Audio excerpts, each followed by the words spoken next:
Some of the playable characters in-game are great warriors, and Tartaglia is one of them. In fact, all Tartaglia lives for is battle, and he would often place this above other needs. Tartaglia has faced countless opponents and is considered an extremely powerful combatant even within the harbingers. He is a master of all known weaponry, save for the bow, and is granted the gift of both a vision and a delusion to use in battle. He wields these tools in the name of the tsaritsa and is supposedly very loyal to her.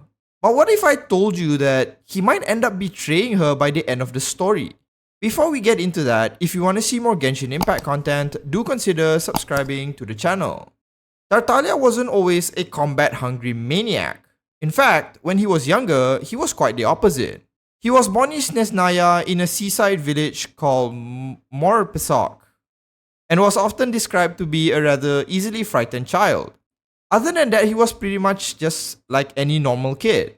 He would often go fishing with his dad and hear his father tell him stories of adventurers in far-off lands, as well as his own adventure when he was younger. Before the name Tartaglia, he was actually called Ajax, named after a seemingly famous warrior and adventurer in Tevat from a long time ago. This name will be significantly important later on, so just keep it in the back of your mind for now. These stories are what would eventually drive Ajax to leave his home in search of his own adventures. Shortly after leaving though, he would get lost in the woods, and after being chased down by bears and wolves, he eventually fell into a crack in the ground that led him to a whole other world. This is where he would meet the person who would ultimately change his life. Not the tsaritsa, but rather an unknown swordswoman by the name of Skirk. Now we don't know who Skirk is, and I could spend multiple videos speculating on who she was, but since this story is about Tartaglia, all you need to know for now is that Skirk is the person who trained him. If it wasn't clear, the place that Ajax ended up in is the Abyss itself, and most humans can't survive there. This is the first thing Skirk trained him in: how to survive and even return to the Abyss without experiencing the normal drawbacks. While it's not outright mentioned, it's highly speculated that Skirk is either from the Abyss itself or someone who has spent a long time there given what she knows. In any case, she also taught Ajax the art of battle and trained him in as many styles and weapons as she could possibly think of. Because of her knowledge of the Abyss, she might have modeled his style after the Hydro Abyss Heralds and maybe even how to manipulate abyssal energy. Now, why she did this is again a mystery. Perhaps she felt pity for him or felt some kind of kinship, or maybe she was just bored. But the short answer is we just don't know what her motivations are. Suffice to say, they spent months training, and this would serve as Ajax's first foray into combat. When Ajax was finally spat out of the Abyss, only 3 days had passed, while to him it felt like 3 months. When he came out, however, Ajax was a completely different person. No longer was he the fearful and hesitant child, but now a confident and even more brazen person. He is described in the lore as a literal storm of chaos and created problems and picked fights wherever he went.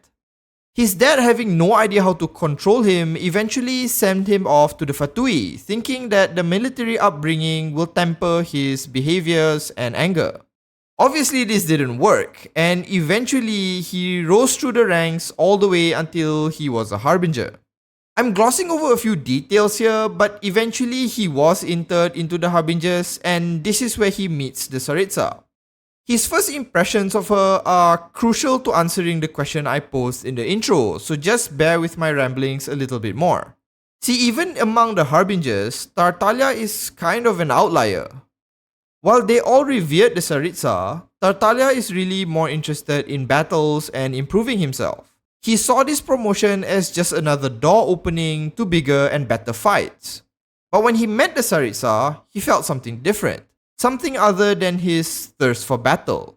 While the tsaritsa appeared cold and arrogant, he felt that underneath this was some level of pureness to her character. Most importantly, however, he viewed her as a true warrior, and by association, deserved his utmost respect, admiration, and loyalty. Now, in the intro, I mentioned that I think Tartaglia might end up betraying the tsaritsa. Given the story I just told you, how is this even possible? To Tartaglia, the tsaritsa is the highest being he respects, mostly because she embodies a warrior. And this is precisely the reason why I think he might end up fighting her. His motivations have always been towards finding the next opponent and testing himself. And so while he respects her, she is still just a warrior to him. And any strong warrior should be rightfully challenged. I think that this desire might overcome his loyalty, and just for the sheer thrill, he will end up fighting her or perhaps assisting the traveler in defeating her during their inevitable altercation. But this isn't the only evidence though. Recall how I started the video with using his real name, Ajax, and later on his harbinger name, Tartaglia.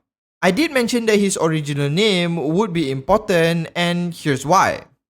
What you might find interesting is that Ajax is actually the name of a legendary Greek warrior. We know that Greek myth exists in some capacity within Tevat through the names of the characters in Enkanomia. And so, his father might have named him after the same person. The story of Ajax, in almost all its iterations, always ends up with him killing himself out of a feeling of regret for the loss of his warrior pride. I think this might be foreshadowing on how Ajax might quote-unquote kill his persona of Tartaglia or child once he betrays the tsaritsa. He might feel guilty or regret as his pursuit of combat leads him to killing or maybe assisting in the defeat of the person he supposedly respects the most. It would be interesting to see his real-life namesake reflect his own story, but instead of outright just suicide, he just kills his harbinger persona, figuratively, and goes back to being Ajax. On top of this, the story is seemingly leading us towards Snezhnaya being the final location, but I don't think this is where the story would end. It's likely that having traveled the world, the traveler will likely go to the Abyss next, and guess who has actual experience surviving there? Ajax, of course. And so, having him as an ally at the end and him accepting who he truly is might be a rather interesting arc to his overall story. Plus, with us heading into the Abyss, his former master Skirk may make another appearance, and thus a reunion is fitting as well. Now, I know some of you might be going, no way, this is way too much of a stretch to be real, and I get that. But with Scaramouche seemingly having a second chance at life, I don't see why Tartaglia can't have one either.